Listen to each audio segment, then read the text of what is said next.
everyone, and welcome to another installment of our Philosophy in Motion series. This evening, I have Tamar Klaiman from the Perelman School of Medicine at the University of Pennsylvania joining us. Thank you so much, Tamar. Thank Yes. you for having me. I'm very excited Yes. and intimidated. Well, not to intimidate you further, but who are you? Oh my gosh. Tell us about yourself. Who is this person that sits before us? So I am a qualitative researcher professionally. My background is in public health, so I studied public health policy and for my master's degree, and then for my PhD, I continued on with public health and ended up continuing to study policy, but also public health systems research and specifically emergency preparedness. What I focused on for my dissertation. Ironically, that was many years ago, pre-COVID, but apparently it was prescient because then COVID happened. I am also a mom of two delightful humans. They are in the tween stage, so they're getting less delightful, but they're great. And I also have 4 animals, 2 dogs and 2 cats. So I live in a zoo. I am from Philly originally, and have bounced back and forth between Philly and DC. But Philadelphia to me is like the greatest city on earth. So Yeah. I'm having a good time here. I'm not originally from here, but I'm having a great time. welcome. Your graduate program notwithstanding, of course. Yeah. It's classy wine edition. We don't need to go there. I told you I'm not going to promise classy. Well, maybe this might end in trashy, and we'll just get the whole story right here, right now. We'll see how the night goes. If this goes viral, I think we're both in trouble. Mm. I don't want to say that I welcome it because I'm not trying to challenge the universe in any way, but oh, goodness, what next? Trouble? Okay, great. Again. All right. Well, Miss Troublemaker, now that we know a little bit about your person, what you do, your work, let's get even more personal. And then maybe even see how your everyday activities tie into that deep sense of personhood. How would you describe your highest advantage or possibly highest good? So I would not necessarily say that my highest advantage is my highest good, depending on how you define advantage and good. I would say that, like sociologically speaking, being a, upper middle class white woman certainly affords me many advantages that, you know, that other people do not have. So I would definitely say that, sort of who I am, in that way is probably my highest advantage.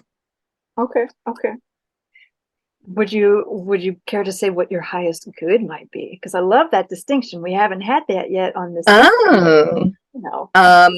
So, I do practical research, like very applied. So, so those definitions, I'm very sort of anal about defining terms. It's also the former debate kid in me.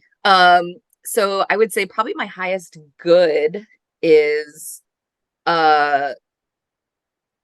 more than anything, probably my sense of humor. Yeah, I try to be a good person and kind and, all those sort of things. But I definitely feel like my ability to bring levity to most situations, whether appropriate or not, is probably my highest good. And would you say that what you're saying, that this gift of humor And I love that inappropriate humor. That's that why we get along. that allows you to achieve a good of kindness and doing service for others, and being able to, navigate social spheres well. Definitely. Yes, no, absolutely. And I feel like that is the sort of energy that I want to put into the world. Um, is like the feeling you get when something is funny. And that the making people feel at ease through humor, and also connecting people in that way. So absolutely. I think you've said it much more clearly than I could have. So thank you. Oh no, this is your message. I'm really just remix it. You're just the vessel. I am just a vessel. I can't be saying that too often. Then the board's going to just start making their own decisions without me, and then no. Okay, so I love this distinction. I would like to pull this into the rest of the conversation, and I think this can broaden the reach of this conversation further than we've touched before. So, yeah. Great. So let's move from this personal highest good and this distinction between our highest advantage and maybe how it is they interplay. Does your highest good count as a sort of universal or common nature of humanity's highest good? Oh, that's a great question. Um, in some ways, I would say yes. But maybe not for the reasons that one would think. So I was listening to a podcast earlier about grief, and have been experiencing, my dad passed away a few months ago, and so been sort of on that journey, that sort of grief journey. And one of the things that, there was a psychologist on the podcast, and she shared that, like, the one of the things that makes humans human is not only trying to find meaning in their lives, but also the fact that humor really keeps us going. And so she gave the example of, when people used to live in tenements and wear newspapers around their feet and go work at the factory all day. Like, that wasn't a great life. People weren't like, oh, this is, bringing me meaning and joy and whatever. And yet people continue to do it every day. And one of the reasons I think that people are able to continue going on is humor, right? Because otherwise, sort of, what's the point? And I think that the connection that brings between people, is, there's really nothing else like it. I don't think there's another. Maybe music, like, maybe, at least for me, like, not for everybody, but at least for me, like, that the feeling I get when I hear live music in particular, that level of joy that I feel. I'm not a musician, but I feel like if I can kind of put that feeling into the world, that's I think that is, part of, like, my purpose, for lack of a better word. I feel like I just went on a tangent and lost track of the question. No, well, I'm about to ask a question that's not on the list. This happens Great. from time to time in this interview series. I get excited and I'm like, oh, I'm having a thought. Let's tangent some more. That's called a semi-structured interview, and you are doing a great job. Well, I'm gonna have to debrief after this to get all of the appropriate words for what we did, so I can advertise myself more You can put it efficiently. on your CV. Yeah. My code switching, it's not up to code. We'll get you there. We'll get you there. So, I want to tie this back into music and humor. So our axioms are built on beauty, and I don't want to go too big into that, but there are musical foundations there. One of my favorite philosophers, Schiller, has this sort of this multi-tiered understanding of beauty. There's a sort of intellectual beauty that reshapes our world as we sense it and perfects it.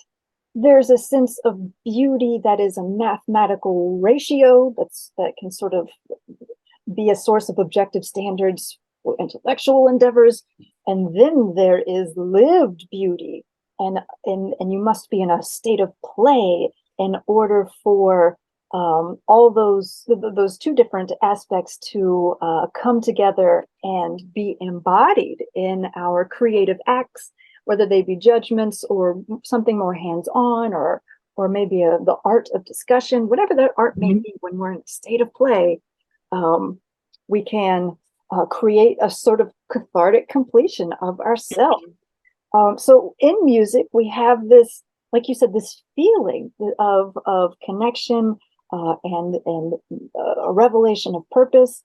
And I'm wondering if this sort of intellectual and mathematical, and also just like not necessarily ideal, but a space wherein we are lifted above our everyday concerns, and we can just become whole in that moment. Would you call that connection beauty itself? Or do you think that's wild? We've got better terms for it. Um, I don't think that's wild. I think of it as like I guess the word that I would assign to it is happiness or Okay. joy. Um, but I do think beauty is absolutely an appropriate term for it. I mean, I can say that I like as someone with high levels of anxiety and like I really struggle with like being present in the moment. Like I'm always sort of thinking about the next thing, right? Like what are we doing after this? What are we doing after this? And there is, I think beauty is the perfect term for that feeling when you're not waiting for the next thing, right? When you can be like in that moment, um, and just feel. And like I, as someone who is like very type A, and um, like I like to joke that I'm dead inside. Um, and like I'm not great with feelings. Like I'm not great with like talking about feelings and stuff like that. But those moments I think really are beautiful moments, and I think that they like that is in a sense sort of what I live for is like those moments of beauty. And sometimes, I mean, a lot of times in my life those are musical moments. They also might be like uh I was just at the beach last week for the week, and like sometimes just being in the presence of, you know, of the ocean or something natural, I think can also um bring that same feeling. And I think that most people would describe that as beauty, right? Like if you're in a beautiful forest, well, I just used the word to describe it, but if you're in a forest or you're at the ocean or at a lake or you know in the presence of nature, I think there's a certain feeling like of serenity. And so for me, like music brings that feeling as well. Okay. So to tie this back to sense of humor and what we would consider maybe privilege and advantage in a very material social sort of way, how do you think um, first musical moments, or maybe these sublime moments of serenity and contentedness and grounded presence, um, how can those moments help us navigate this sphere of inequality where some have more privilege than others, um, in such a way you can't help but have those privilege? But is there a way that through music or through finding these spaces that we can sort of dismantle those hierarchical structures while Yeah. using what we gain from it to just keep going? Yeah. No. Um, I mean, I wish I had the answer to that, right? Because that's like the $1 million question is what are the things? I mean, there are certainly like policy structural things that can be done. I also do think that um there is something in that feeling that is universal. and that does um, equalize people. And so just as an example, and this is kind of a trite example compared to what you're talking about in terms of structural inequality, but even like, I go to a lot of punk shows. I have a lot of friends who are in the punk community. It's one of the only places in my life where one of the first questions isn't, what do you do? Right. Yeah. So like I have friends who I maybe was friends with for years and had no idea what their job or profession was and didn't care, and I don't care. I mean, not as in I'm not interested, but like it really is an equalizer. Like it doesn't matter if you are um faculty at a university or if you work construction or it's like it just doesn't matter. And so that's, like I said, a very small example, but I do think about that a lot. And I think about art has always been a connector in that way. I don't know what the answer is in terms of like, I don't think it's enough to dismantle the structural inequalities.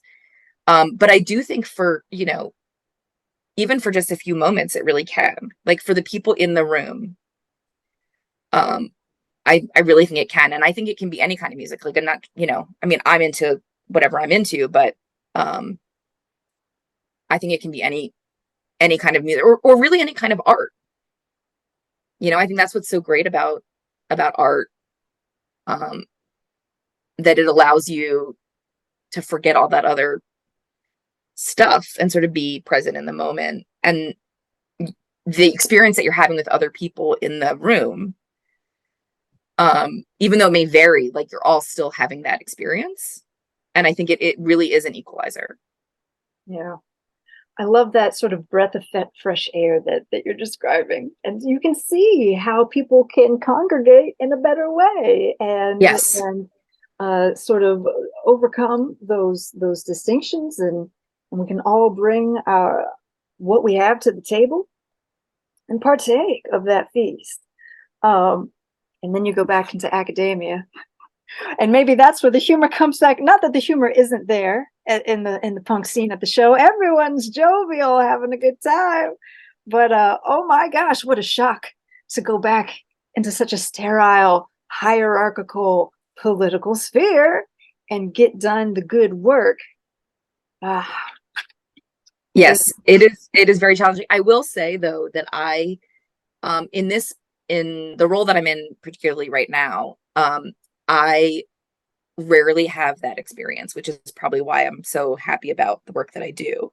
Like I work with amazing humans who are doing really interesting and important work and really do value the perspective of everyone in the room. And that has not always been my experience. I'm also not faculty, so that probably helps. Um, and I'm grateful. Like I'm the fact that I don't have to go to faculty meetings alone is like worth whatever money I'm not making, yeah. frankly. So I do, but it is unique, especially in, I think, any sort of well, particularly in academia, but kind of any work environment is rife with that, right? And in some ways for good reason. Like I'm not necessarily anti-hierarchy. Like somebody has to make a decision. And I've worked in places where people want to rule by consensus, and like that's a disaster. It's a disaster. Like I somebody don't needs know. to make a decision. Without revealing too much, I worked for a collective once and at the same time was working at the Cracker Barrel. And I'm like, well, at least the people at the Cracker Barrel just say if I don't want to do something, they're not going to do it. At the other place, it was always again, I don't want to reveal too much, but it just nothing got done and caused all Yeah. sorts of issues. Yeah. And I don't have patience for that. And sometimes like I don't think hierarchy in and of itself is necessarily problematic. I think the way that it is implemented is problematic, especially when, right, when it's like people are given certain advantages because of um like we were talking about, like because of their sort of innate privilege in an unequal society. Um, that said, like sometimes a decision needs to be made and like make a freaking decision. Yes. Like I have very little patience for the like, everyone needs to disagree and commit. I have voiced my disagreement and now I'm committed to it. Yeah. Oh no, we gotta pause. I hope it wasn't the storm. There's a storm happening, a brewing over in Tamar's side of the river. Oh dear. I hope we haven't lost her. Away. Da da da da da da da da da. I do have a question. Oh, a burning question. Quick before I forget it. Oh, okay. Uh, academia. Oh, it's raining here too. Uh-oh. Hold tight. If we need to edit this out, we'll edit this out. Talking about academia and innate bias, but how hierarchy in general is fun. Think about it. We have priorities, and those priorities help us to make a decision. Those priorities are an intellectual hierarchy or maybe an emotional hierarchy. So I agree. Hierarchies help us make decisions on an individual level as well as a social level. Okay. Oh, I do hope Tamar can get back on. Let me check my phone to see if she has contacted me. Oh dear. I may have to. Oh, here, little lady. Oh no, that's. I do have a severe thunderstorm warning. Oh, I hear it. Hope she can get back on. We could put on some lovely hold music.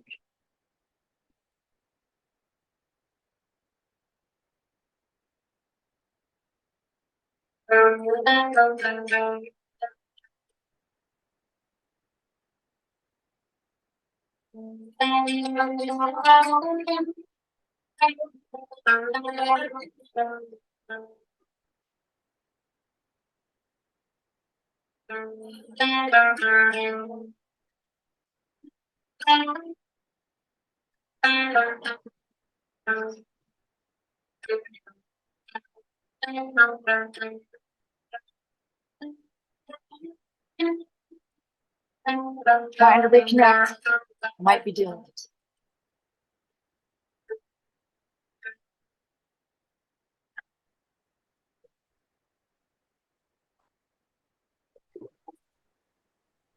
Hello. Hello. I Oh. tried to have a good interlude, and that got kind of intense. Perfect. And now my video is not my internet is very sketchy. Like everything like flashed. Oh dear. If the camera doesn't work, would you mind still going without it, or I don't mind. No, in fact, it makes me less self-conscious. Okay, okay. Um, well, I was telling the good folks at home who are watching this after the recording that I agree about these hierarchical necessities. As individuals, we have our own priorities, like intellectually and in terms of our beliefs, and maybe emotional hierarchies, and those help us make a decision in a world without innate value. Um, and so that serves individually as well as collectively. I'm down with what you're throwing down. Yes, ma'am. Oh, okay. Let us return to our path. Uh, how do your everyday practical endeavors serve the achievement of your personal highest good? Humor, Oh, I mean, context of connection. yeah, I'm just an asshole pretty much all the time. That's that's how it serves me. Oh Lord. Um, I think, can you ask that again? Yeah. How do your everyday practical endeavors serve Oh, the yes. achievement of your personal highest advantage? Um, I mean, I just integrated into like it's just who I am. Like that's one nice thing about my highest good, just being a personality trait. Which sounds like so obnoxious. I'm like, I embody the highest good, so like there's nothing really else to say. It's just, Um Well, Aristotle would agree that, we can measure your virtue based on your character. And if personality is how that character plays out, yeah, you're not far off. really I am a lot of things, but virtuous, I don't know, is the one that I would use to describe me. Well, okay. So we're not virtuous. We've got humor and as a highest good. We don't have to understand that too strictly in terms of the canon. We're So making it known. so also just like I mean, I think humor as the highest good is like in service of something, right? Okay. So like it's not just for its own sake, Mm. right? It's like service, it's in service of um connection and um making others feel like as comfortable as possible. um I work in an environment where like social awkwardness is kind of a requirement. um so myself included, so I feel like be having a sense of humor and like um it it allows for, I think, more um natural connection between people, which I think is probably the highest good, right? Like it's not just humor for humor's sake. I love you turning canon on its head right now because a good in and of itself has been the topic of conversation for millennia Yes. now. So no, the good as in service of something. Um, Sorry, Kant. oh no, I sad. Oh, but no, you got to come out and touch the real world here. That's what we need. So maybe we can treat service as a good in and of itself, and not lose track of that, so long as we're grounded in our context and making sure that we're in service. Speaking of Kant, he has this concept of radical evil. We might think that we, Mhm. know the ultimate end of all things, and that will motivate our judgments. We get swept away in thinking we know that universal law in full. Um, how do you distinguish between uh, true service, uh, from maybe a more selfish good, or a good, you know, taken in and of itself outside of the context in which you're working? um so I don't know that they're mutually exclusive. I think it can be both. And Okay. I sound like my sister does improv comedy, and she's always like, yes, and I'm like, um now I'm doing it. We're um all about yes and. Go ahead. yes, and so I think, like, I don't think that they're necessarily mutually exclusive, and I think that there can be ends that are I think there can be means to ends that are valuable in and of themselves, and also can be in service to some other good. Okay. Yes. Oh, Plato would agree, but he'd want to make sure that the universal good took first place in our priorities. Yes. And Uh, I mean, especially as this is not answering your question, but I think as a so I know much more about like political philosophy than sort of other kinds of philosophy. But I will say that like that struggle uh between the, you know, the greater good versus like the individual need and good, like that tension, I think, is it continues to challenge me, especially doing public health work. And I do excuse me, like a lot of the work that I do is with individuals, like interviewing individuals about their experience, and then sort of understanding themes among similar, groups of people who are sharing a lived experience. But it is like the tension between the kind of like the individual need versus, like, when that's in conflict, I think when with the greater good. I struggle with that a lot because I live in that tension professionally. Mm. And I don't know what the answer is. And I think it varies. Like I really want to be able to say, like, this is my philosophy, and like this is the standard by which I make decisions. And it varies. And I used to feel like really strongly that, especially like in policy, that there should be like a guiding principle, right? That like the principle should, whatever it may be, like I can respect, even if I disagree with someone, like if they have a guiding principle that underlines their decision making, at least I can understand sort of where they're coming from. But the older I get, like, the more challenging that becomes. Like, it's very easy to say that, I think. I mean, just the struggle between the two, and having to, in each moment, discern for yourself. I think that's a very philosophical position, personally. Um, Yeah. and I think that might be a little more healthy than Then having a principle that you live by, like with all things, or maybe that could be your principle, that I am going to remain open and check my motivations, just how much of that is idealism, just how much of that is right. my own, and you would need some sort of system to detangle those motivations. But to sit in that problem, to acknowledge it as a Mhm. problem, I think that's approaching this theme very authentically and honestly. To sit here and posture and say that you have an answer once and for all, we accept that here too.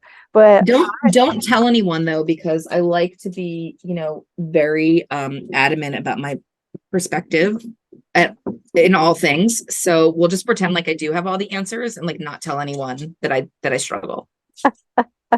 well, it's out of the struggle that the right answers are bore out. You That now you are a vessel. well, I am a woman, and apparently we are all vessels. So Whee! whee! Okay, okay, I love this. Um, does the notion of a common human good come into play in your everyday endeavors? I think we've already touched on this. Is there any more that you would like to say on that question? I don't think so. Okay, yeah, you pretty well covered that one. Yeah, if I try to repeat what I said, it's gonna sound way worse. I feel like this, it was like one take. Come on, done. Moving on. So let's get a little metaphysical or psychological, however it is you're trying to interpret this question. How do you come to know the basic patterns of the mind and of human experience? And what's your point of access to those patterns? Well, I told you I'm dead inside, so I have no access.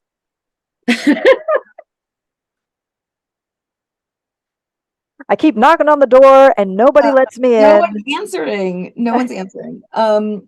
So I think, actually, like, going back to our previous conversation, I think in a lot of ways, like, through art. Um, because it is so specifically human. Um, and um it's kind of funny because I'm not an artist. I just appreciate art, and my mom is an artist and a writer. And like the closest that I get is like that I look kind of like a weirdo.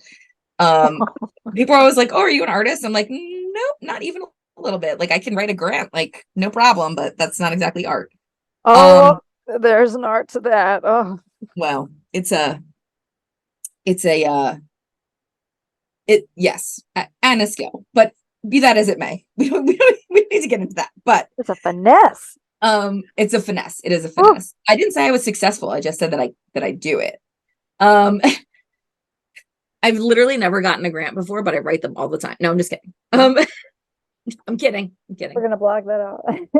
Um, um, yeah. So I think like in terms of like accessing the human experience and the portal to that, um, I think it's art, and I think the really cool thing about it is that there's so many different perspectives and points of view that are represented in different in different types of art, but even within like, so just think about music, right? And all of the different perspectives and points of view. And it is like I think very much a representation of the the human experience. And yeah. Yeah.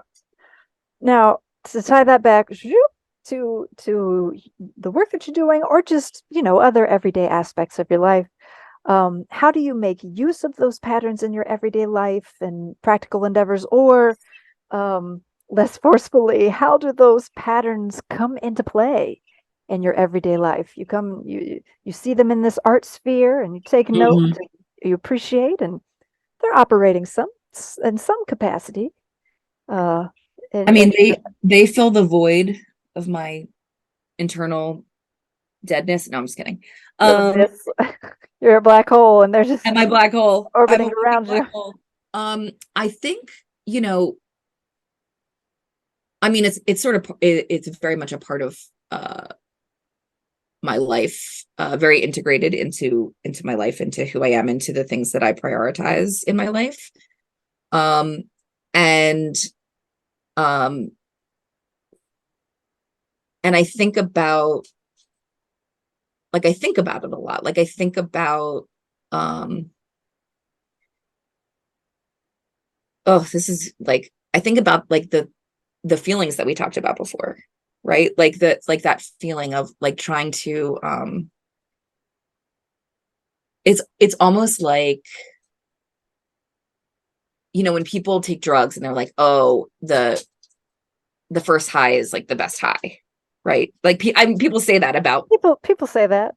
people say that about drugs. And I'm not even, it's like for me, like the being at a show is sort of like that feeling all the time, right? Like it's like the first time every time.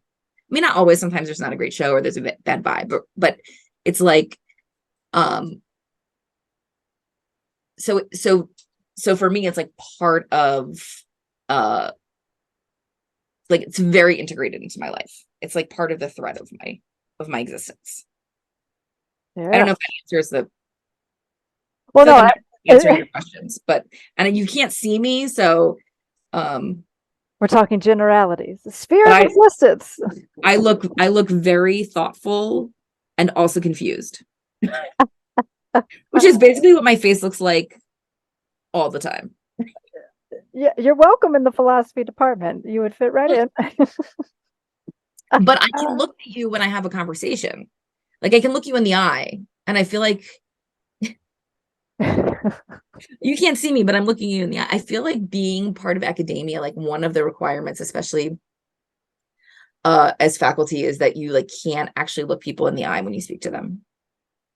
Yeah, like students, or just Mostly faculty. No, like anyone. Like I've just being been able to have like a normal human interaction, I feel like is very I do uh find myself looking here and there more.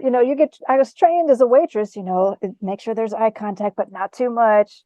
Yeah, so you're fine. You don't have that's not what I'm talking about. I'm not saying like stare at somebody until they feel uncomfortable, but just the ability to like, You know what I'm talking, Oh yeah, you know yeah. what I'm It's talking just about. we're talking, we're connecting very intimately, but we're also looking around, not at each other. Right. Uh, so in that academic setting, and given the more I don't know, I don't want to say sterile, but we've taken ourselves outside of the context of the musical sphere where we're getting those more immediate connections to a place of uh maybe we'll say less connection or a different Mhm. sort of connection, where that full connection in the art sphere has a hard time expressing itself fully. um, Mhm. are you able to, in your interviews or in relating with your colleagues, able to bring a little bit of that life uh, into the mix? Do you connect um, with your colleagues and those you interview in a deeper way, or is it just I business? think mostly I bring misery and death. So no.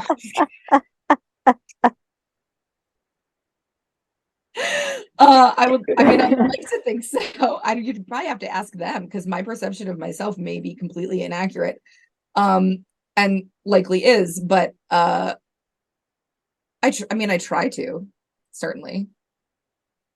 Okay, okay. Do you think that such an approach would yield better results, or is sterility just fine? Oh no, sterility is not fine. Sterility sucks. That That's what you can call this episode. You can just be like, sterility sucks. Thank okay. you, Dr. Klaiman. Um, no, I mean, I think what's the point otherwise, right? Like what's the, I don't know. I I don't either. can't see me shrug, but I don't know what the point, I don't know what the point would be otherwise. Like, yeah, I mean, yeah, not, I don't even mean in like a philosophical, like, what's the point of life? But just like, what's the point of existence, like day to day, if you're not bringing it? Yeah, yeah. Just being a robot, going through Yeah, the and motions. I've had experience, like I did work once at a place that one of like the feedback I got from one of my evaluations was that my sense of humor was um like that I should tone it down and that it was like too um I forget what the, maybe distracting or something, and I was like, well, this is not the place for me, because that's Bye, like, bye, Felicia.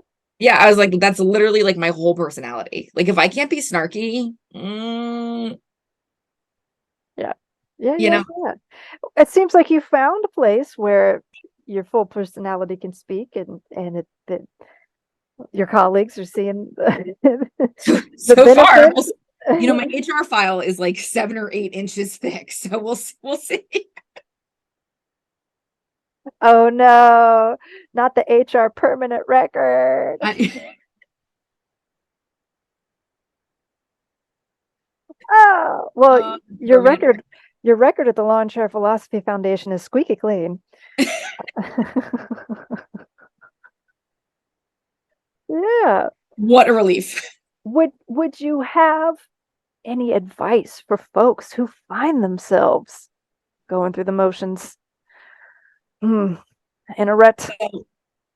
So that's a hard question because I think it really, like, I am in a very privileged place, right?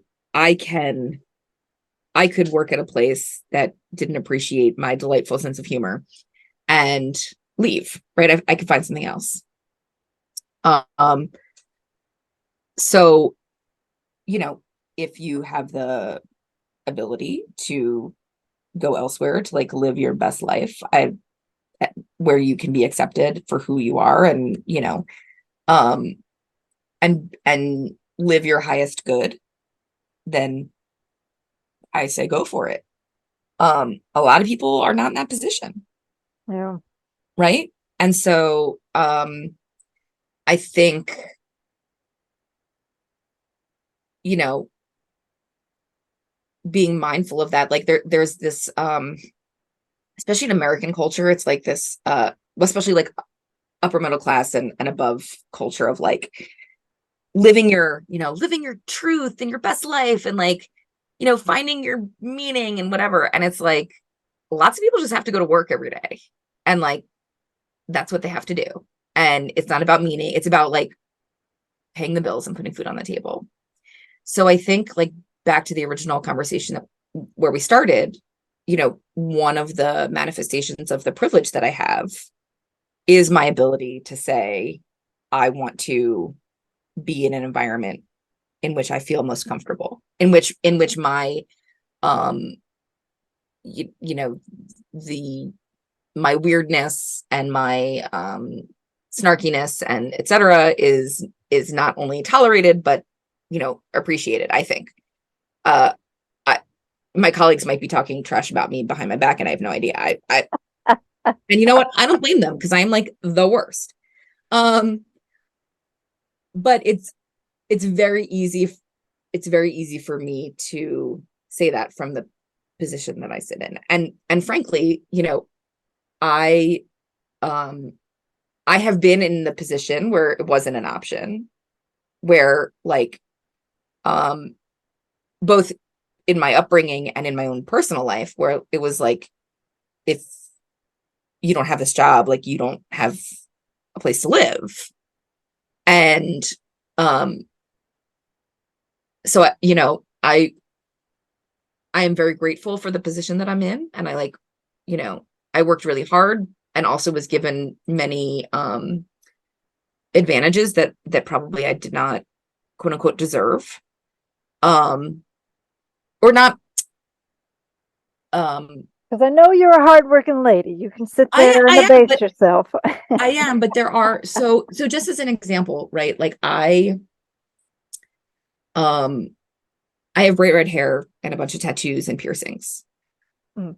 Right? This is just like the most minute example. And those things are all things that I chose, right? I could have not chosen to look the way that I do. Um and I made the choice to look like I do when I was in a position where my professional credentials spoke for themselves, right? Like I went through my like Ann Taylor Loft, bob, brown hair, fit, like you don't even want, it's like Oh, girl, I feel that. I feel that. I would need way more wine to show you those pictures. But Oh, um like so when I went to interview at Penn, I was like, I'm gonna go in and like they're gonna see my chest tattoo and like they're gonna see, my piercings and my bright red hair, and like if it doesn't work out, like it doesn't work out. And that was a very privileged position to be in. And those are all things that I can choose to do or not do. So yes, I work hard, et cetera, et cetera. And there's a lot of people who work really, really, really, really hard and don't get a break, or don't have the credentials for a million different reasons to like quote unquote move up.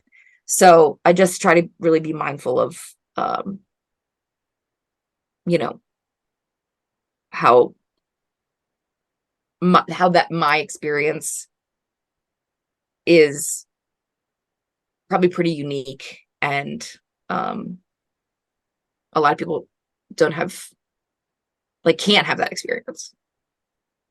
yeah. Very deep and honest there. I appreciate that. And that ties back that interplay between the highest advantage and the highest good by being mindful of that highest advantage. Keeps you grounded and in a better position to relate to people and be empathetic and yeah, all that good stuff. But I am dead inside, like, just to be clear. Just so that everybody knows. So are we saying that out of nothing, all this good comes? Out of nothing comes something. I'm not going to uh categorize it as good, bad, or otherwise. Okay. I will allow others to do that.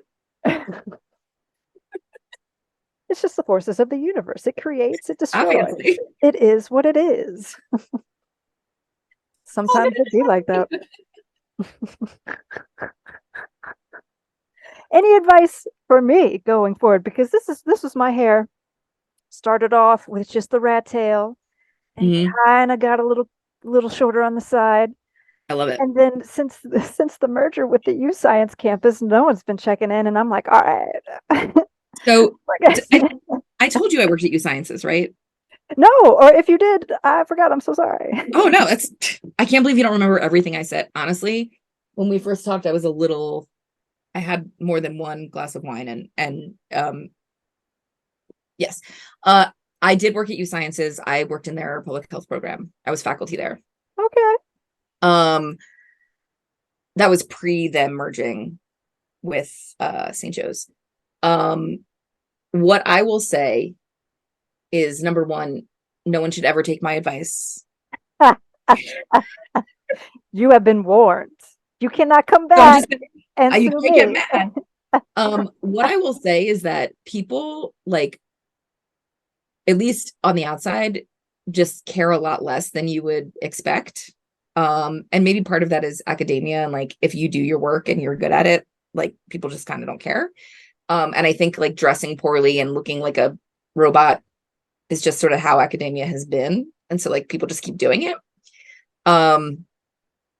So I also, like, when I was in high school, I shaved my head and I wore black lipstick and a dog collar. And I was also the captain of the debate team.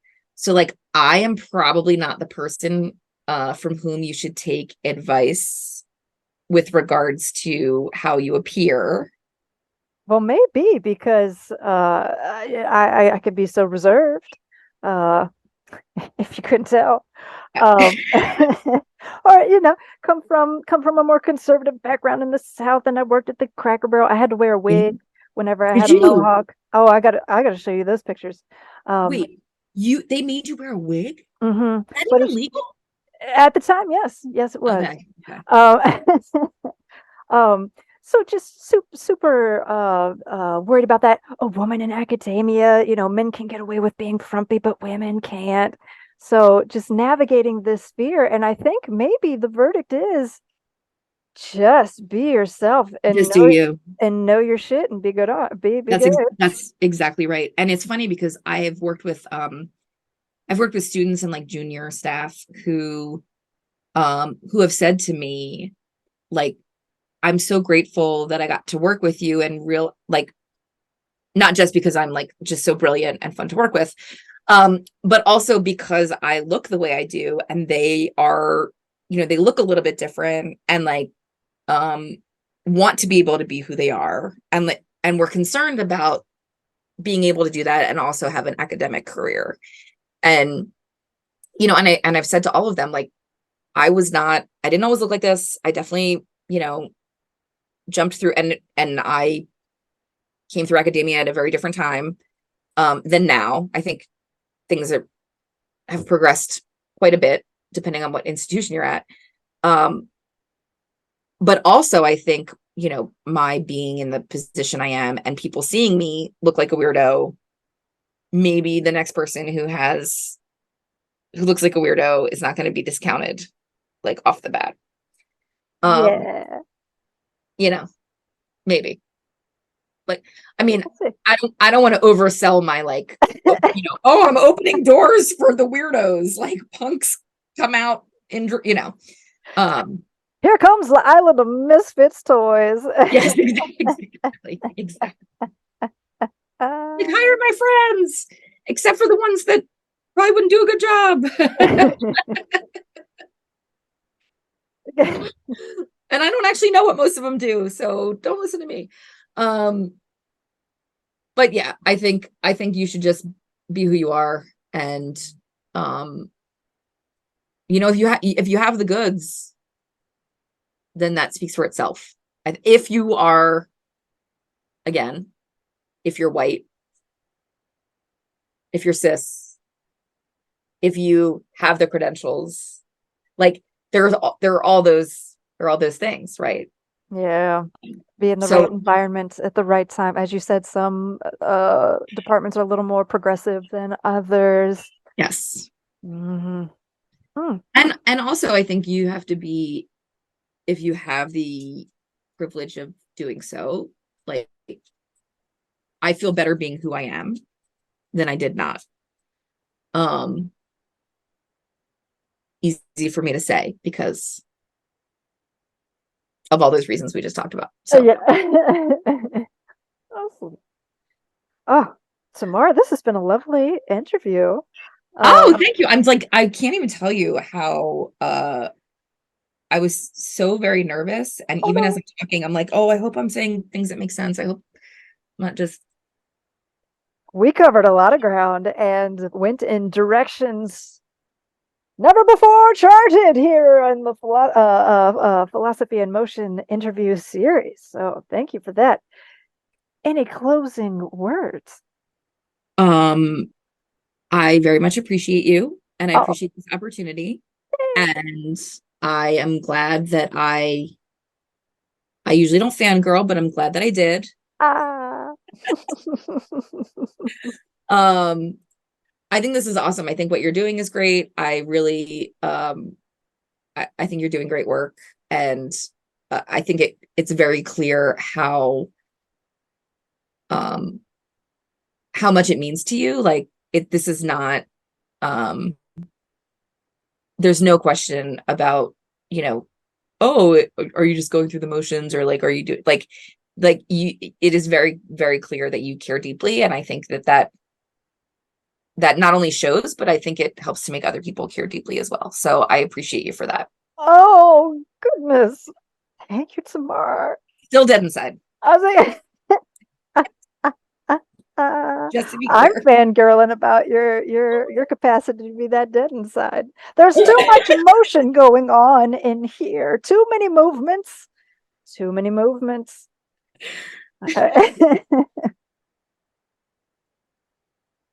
Oh, okay. Well, thank you so much. This has been fantastic. And I really appreciate your perspective, not only as a member of the punk scene, but someone who is in academia as well, and addressing first person experiences, doing that descriptive, qualitative work. So necessary to Thank you. have a complete science, and a complete understanding of well, anything in general, but specifically Yeah. the health field. I feel as though um, folks are not listened to enough. It's all about the blood test. Are the blood Yes. test back? No, like what's going on? We can improve our care by listening to people. So that's the good work, and I'm fangirling over that over here. So Oh, thank you. yes, And yes, you know, ma'am. if the tornado kills me tonight, then you can just play this at like the whatever memorial. Okay. Please don't. Please don't. Yeah, you can't be sending mixed messages. I'll do it. Oh, I know you are. That's why I'm saying. Actually, JK. you know what? I won't care because I'll be dead. Yeah, but will Do you? whatever you Because want. you are dead inside. So if you die, would you just implode into life? I think so. I think I would be like those people who went into the like the bottom of the ocean in that little tin can. Like I would just implode. I'm just not as wealthy.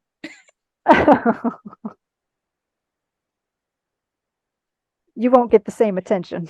I We'll didn't call. have to pay for it. No. Okay. No, I won't get I definitely will not get the same attention, which is fine. We'll put you up on our page. Thank you. We've got like 600 followers. Uh, oh, well, I think that's a lovely note to end on. Thank you, Tamar. Uh, Thank you. I hope to see you around, and Yes. I'll send this video to you when you're done, and post it all over the internet. Thank you. Let's not go crazy. Thank you so much. This was really fun and I really appreciate the chat. All right, thank you, and goodbye. I'm waving. Goodbye. Ah.